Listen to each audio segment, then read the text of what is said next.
তো দাদা কেমন লাগলো আমাদের গায়ে এসে? কিছু বললেন না তো? অসাধারণ। তোমাদের গায়ের আতিথেয়তায় আমি মুগ্ধ। ওই দিকটায় আমার এখনো যাওয়া হয়নি। ওই দিকটায় কারা থাকে? ওই দিকটা কেউ থাকে না দাদা, ওই দিকটা যাওয়া বারণ আছে। দাদা আমরা আসি, সন্ধ্যার আগে বাড়ি চলে যাবেন কেমন?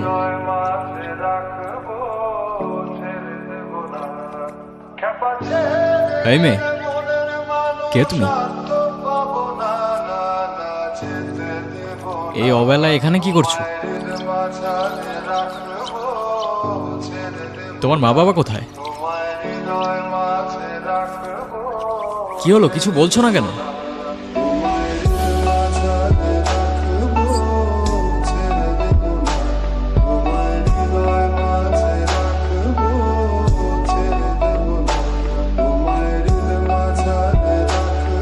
তো দাদা গায়ে আর কতদিন আছেন?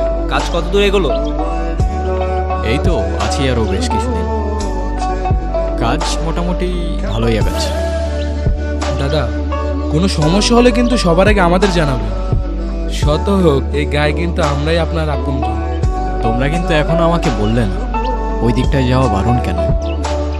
কি বলছেন দাদা, আপনি ওই দিকটা গিয়েছিলেন? দাদা, আপনি কিছু দেখেননি তো? একটা মেয়ে ছাড়া আমি তো তেমন কিছু দেখতে পেলাম না। দাদা আপনি ওর সাথে কথা বলেননি তো? বলার চেষ্টা করেছিলাম, কিন্তু ও বলেনি। কেন বলো তো? দাদা, আপনি আমাদের মেরে ফেলবেন, এরকমটা আর করার কথা কখনো ভাববেননি। ওর সাথে কথা বলা তো দূরের কথা, ওই দিকটা যাওয়া পর্যন্তও বারণ। বারণ কেন? আরে দাদা জানেন না, ওরা তো অচ্ছুত জাত, ওদের সাথে কথা বলা যায় না তো। মানুষ না ওরা, ওরা দলিত নিচু জাত। দাদা, আপনি তাড়াতাড়ি গা ত্যাগ করুন, জানাজানি হলে আমাদের আর রক্ষে নেই। এই চল চল।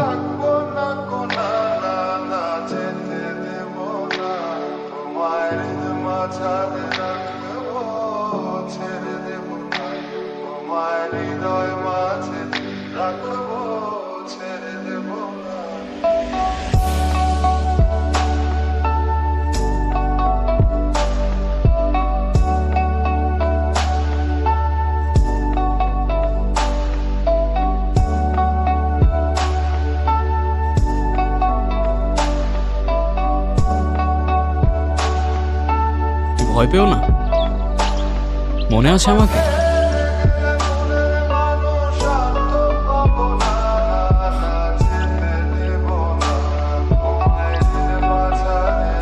তোমার নুপুর।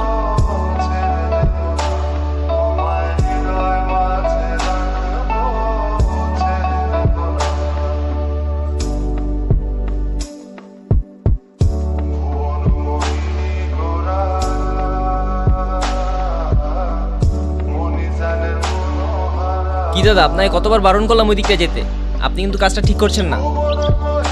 তোমরা কি ভেবেছো আমি তোমাদের কথায় ভয় পেয়ে যাব? শোনো, তোমাদের এই কুসংস্কার আর কেউ মানুক না মানুক আমি মানি না। দাদা, আপনি কিন্তু কাজটি ঠিক করছেন না, এরপর কিন্তু আমরা আর কিছুই করতে পারবো না। তোমাদের আর কিছু করতেও হবে না। 10 বছর বয়স থেকে নিজের ভালো নিজে বুঝতে শিখেছি। জীবনে কত কিছু দেখেছি, তোমাদের ধারণাও নেই।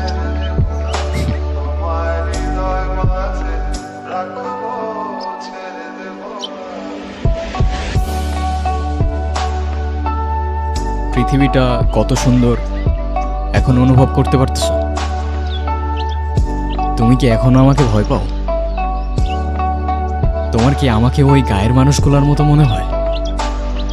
তোমার এই স্তব্ধতা আমাকে প্রতিদিন আরো বেশি করে ভাবায়।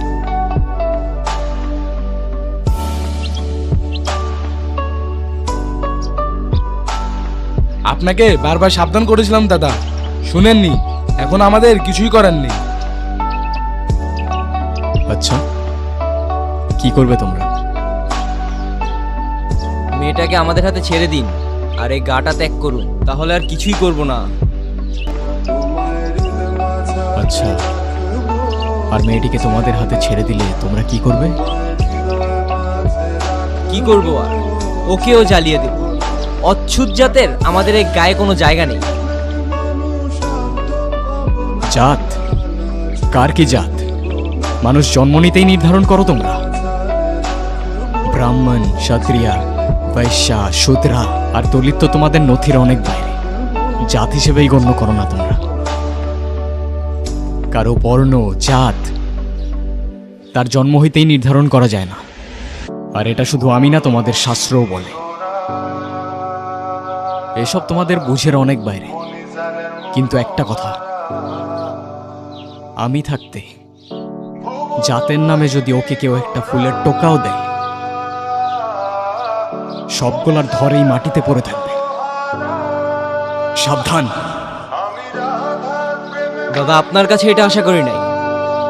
সব কিছুর হিসাব হবে। আমাদের পঞ্চায়েত এখনো ধ্বংস হয়ে যায় না। ভয় পেও না, ওরা তোমার কোনো ক্ষতি করতে পারবে না। আর যাই হোক, তোমাকে একটা কথা বলার ছিল। আমি ভালোবাসি তোমায়। এখন অন্তত তোমার নামটা জানতে পারি?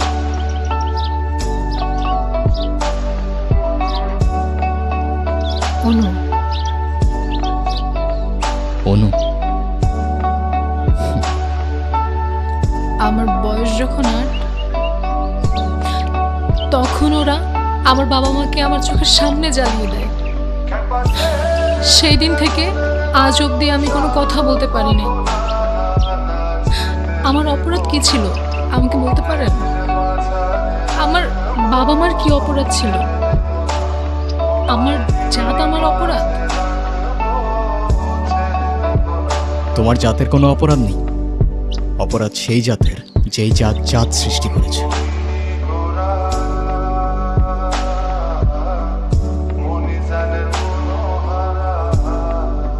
দাদা আপনি হয়তো ঠিক ছিলেন, আমরাই ভুল ছিলাম।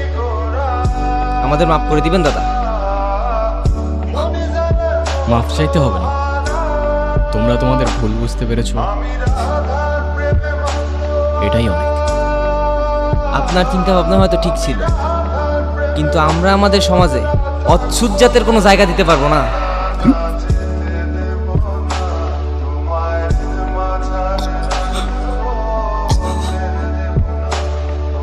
মাফ করবেন দাদা।